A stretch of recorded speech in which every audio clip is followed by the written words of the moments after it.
ভাষার জন্য জীবন দেওয়া জাতি হিসেবে বাংলাদেশ বিশ্বের ইতিহাসে অনন্য।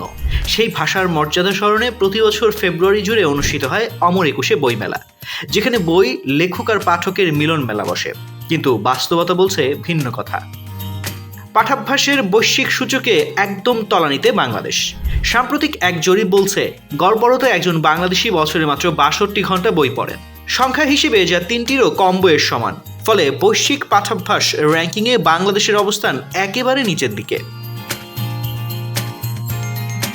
সিইও ওয়ার্ল্ড ম্যাগাজিনের ২০২৪ সালের জরিপ অনুযায়ী ১০২টি দেশের মধ্যে বাংলাদেশের অবস্থান ৯৭তম। এই জরিপে বিভিন্ন দেশের মানুষের বছরে বই পড়ার গড় সময় বিবেচনা করা হয়েছে, যা পাঠাভ্যাসের একটি গুরুত্বপূর্ণ সূচক হিসেবে ধরা হয়। জরিপে দেখা যায় বই পড়ায় শীর্ষে রয়েছে যুক্তরাষ্ট্র। দেশটির নাগরিকরা বছরে গড়ে ৩৫৭ ঘন্টা বই পড়েন। খুব কাছাকাছি অবস্থানে আছে ভারত ৩৫২ ঘন্টা এবং যুক্তরাজ্য ৩৪৩ ঘন্টা। এরপর রয়েছে ফ্রান্স ও ইতালি। অন্যদিকে দক্ষিণ এশিয়ার মধ্যে শক্ত অবস্থানে রয়েছে ভারত, কিন্তু বাংলাদেশ, পাকিস্তান ও আফগানিস্তান সবচেয়ে কম বই পড়া দেশের তালিকায় জায়গা পেয়েছে।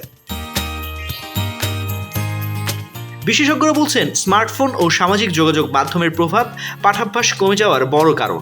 ছোট ভিডিও, সোশ্যাল মিডিয়া এবং স্ক্রিন নির্ভর বিনোদনের কারণে পাঠ্য বইয়ের বাইরে বই পড়ার আগ্রহ দ্রুত কমছে। অনেক পরিবারে বই কেনা বা ঘরে লাইব্রেরি রাখার সংস্কৃতিও দুর্বল হয়ে গেছে। যদিও অমর একুশে বইমেলা এবং অনলাইন বুক স্টোর বইয়ের বাজার সচল রাখছে, তবে বড় শহরের বাইরে গ্রন্থাগারের অভাব এবং বইয়ের সীমিত প্রাপ্যতা পরিস্থিতিকে আরও জটিল করছে।